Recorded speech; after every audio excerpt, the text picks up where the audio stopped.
Hey guys, welcome back to N3P Performance.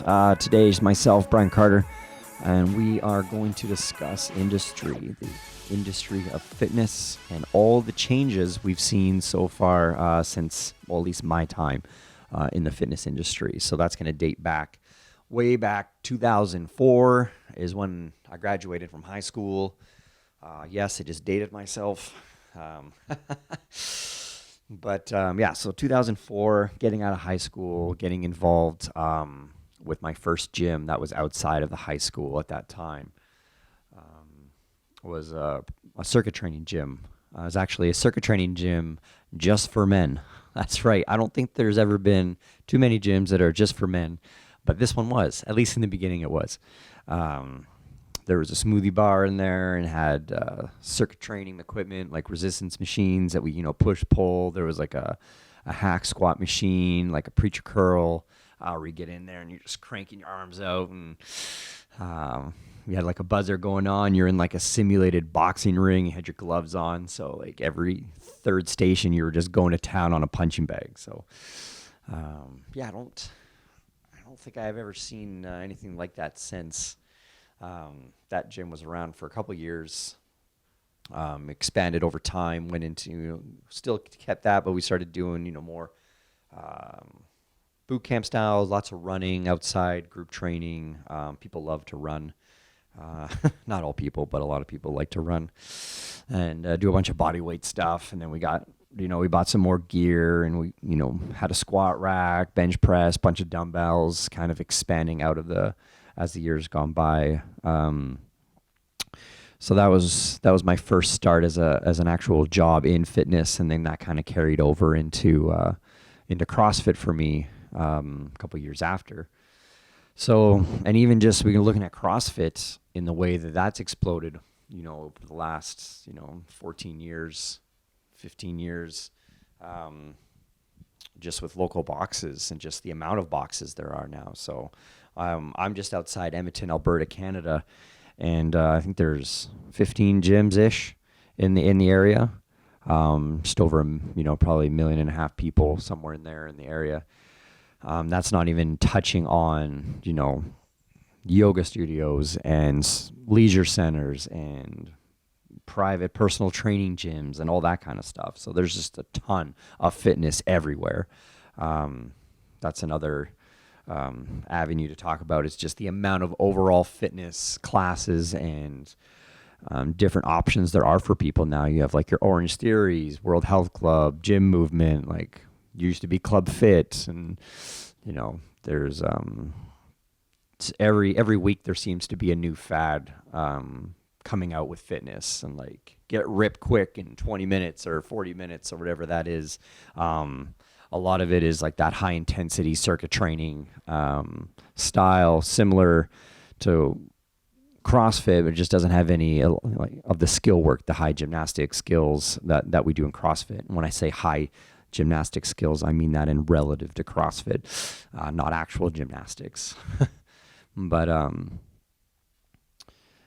there's no weightlifting, no barbell work, or like light barbell work with like the weights pre-attached to the bar kind of stuff. So when you take a look into the industry and the development of CrossFit, even just looking at CrossFit right now and just being like, hey, when was the first CrossFit Games? Take a look at that. Like if you've never seen that, just Google that. Watch James Fitzgerald take first place in the first ever CrossFit Games, lifting weights in sand and stuff like that, and in the dirt. And then, take a look at last year, watching Matt Frazier clean, 380 on a massive platform inside a huge stadium. And, look at the fans. Like, look at the fans in the first year and look at the fans last year.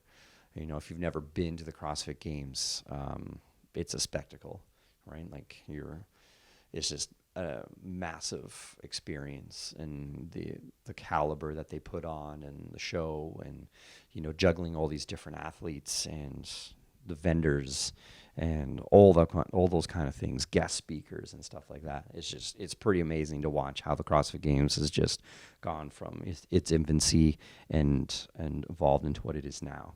And when we're talking in terms of sport and fitness, compared to all the other sports like your NHL, your MLB, your NBA, and all that stuff, CrossFit is super young still, like super young, and it's pretty crazy to think of where CrossFit could be in another 10 plus years, 20 years, 30 years. What's it going to look like? What's the capacity of people going to be in 20 years? Because we're already kind of seeing that the capacity of people, right now in the sport compared to the people that were, at the top of the sport, 2008, 2009, 10 years ago, is just drastically different, and what people are capable of, and the volume that people can do, and the movements that people can do, and the weight people are lifting, and still running fast and swimming and all those kind of things. So it's just pretty nuts. And you just even taking a step back and not even focusing on like the athletic ability that's evolved, but just look at the surrounding, like how many affiliates were there in CrossFit, 10 years ago. Look at all the affiliates now. Like, where are they in the world? Used to be a lot of, US and then Canada and then, Europe and all Australia and all those places. Now they're popping up everywhere, and there's so many of them. We have sanctionals now, so obviously some major changes in the last couple of years with how that's run. Regionals, the Open, like a massive online qualifier that's hundreds of thousands of people participating, which is pretty nuts just to think about that logistically. Having 2, 3, 400,000 people submitting scores and doing the same workouts and capturing all that information. The last year being like all these sanctionals that have come out, and all these different sanctional owners running their own events, and some are on the smaller side, some are absolutely massive. Like, I've been down to Wadapalooza the last couple of years now, and that's a phenomenal show, phenomenal event that they put on there from multiple areas. The programming, the setup, they were transformed like pretty much just a park into like a floating, or not floating, but like its own city essentially for 5 days. And like these are going on all over the world almost every weekend. It's just nuts. So the growth of CrossFit in itself, and its exposure to people and its reach is just exponentially grown, in my opinion, over the last couple of years, especially. Getting people from all over the world in different areas into competition. So, yeah. And we can take a look at, I'm just still thinking about like when I was first into CrossFit, and just like the gym I was in this tiny little box in the back of another business, with this nasty green carpet that just like held so much dust and nastiness, and every time you do like a burpee or something, you're just like breathing in other people's sweat and dead skin and all that stuff. So that's OG CrossFit right there, and people, if they're listening, they'll understand, those people that were there, what I meant by that green carpet. So yeah, I think my brother still has probably pieces of that in his lungs from a few of the workouts that we did back there. So, and one of the other, and not any less important, is the massive switch that you'll see, or that you had, that I've seen, to go online with fitness. It used to be, and I'm not saying that this doesn't still exist. Obviously, there's tons of personal training that still goes on, and there's tons of group-led classes that still go on. And CrossFit gyms running, their classes is huge right now, and it has been for a long time, and it'll continue to be huge. But you'll see that there is a massive online fitness presence now that, wasn't there 10 years ago.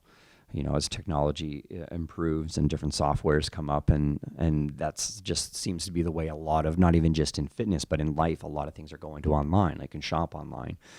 I can order my food online. I can order my groceries online, show up, and it's brought out to my car for me. And fitness is no different in the terms of where it's going, where people can go online, click a button, and buy a program. hopefully they know how to do that program. Hopefully they have a coach that tells them how to do that program, and they have some sort of reference or resource to discuss those movements that they're doing, discuss that programming, ensure they're doing the right thing, what's best for them. But outside of CrossFit and just fitness in general, how much fitness is online right now. Your demo videos, like all the different options you can have to buy things, and stuff to follow, and your influencers and your ambassadors and all that kind of stuff. Fitness is everywhere. It's all over Instagram. It's all over, I don't know. I think I'm not even on TikTok, but I'm sure fitness is big on TikTok. Jen's saying yes, it's big on TikTok. So, fitness is everywhere. It's becoming more and more prevalent. Especially if you're in it, you see it everywhere. And just the way things are going right now, currently in the world, where there's so much uncertainty and up in the air. I'm sure the people who sell fitness equipment are enjoying the business side of this, at least right now, where they're definitely doing quite well. At least I hope they are. People are doing a lot of their own setups now in their gyms, their garage.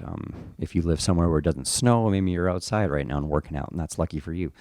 But you'll see. I just think that, like, moving forward with fitness, especially after we're coming out the other side of this, like, you're going to have a lot of people with at-home gyms, and they're going to, acquire pieces over time. So, like, we hope that we never have a relapse or any, like, reoccurrence of this situation that we're in right now in 2020. But I think people, depending on how long this goes, will get accustomed to working out at home, and there's still going to be a large portion of the population that's like, yeah, I need to get back to the gym. I want to get back to the gym, or, I can't afford a home gym, or all those kind of things. I miss my gym friends, and I'm definitely in that group right there. Like, I miss being at the gym. I miss coaching. I miss being on the floor. I miss seeing all those people, and I can't wait to get back to that. But I have talked to a lot of people that are like, you know what? Like, this saves me a lot of time. I have a couple of clients that, spend 30 minutes plus a day each way to the gym. And they're like, wow, I just saved myself over an hour of time. Now I can walk out and I can lift and I have everything I need. And then I'm back inside and I'm home. So moving forward with fitness, like, I think we'll see the events come back in full scale. Just obviously not sure when that timeline is going to be. But and sports in general, not just in CrossFit. Hopefully, like, over time, everything's going to come back. It's just a wild card on when that'll happen. And what's more specific to the fitness world, it's like, I think you're just going to see a growing need and demand for online coaching, online programs, and that trend's just going to continue the way I think it has been for the last couple of years, and just more and more and more demand on people wanting to do their thing and having a program and having a coach that doesn't necessarily need to be 5 feet away from them in the gym. So obviously I still see there's a huge value in that, and being able to stand in front of somebody and give them a cue, or give them a tactile cue, and just being like, move like this, or move your hips here, or something like that.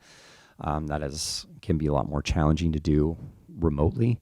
Not to say that it can't be done, because it is done, and is done well by many platforms out there right now. So, but I think that's just the trend that we're going to see moving forward with the fitness industry. Thanks for tuning in, guys.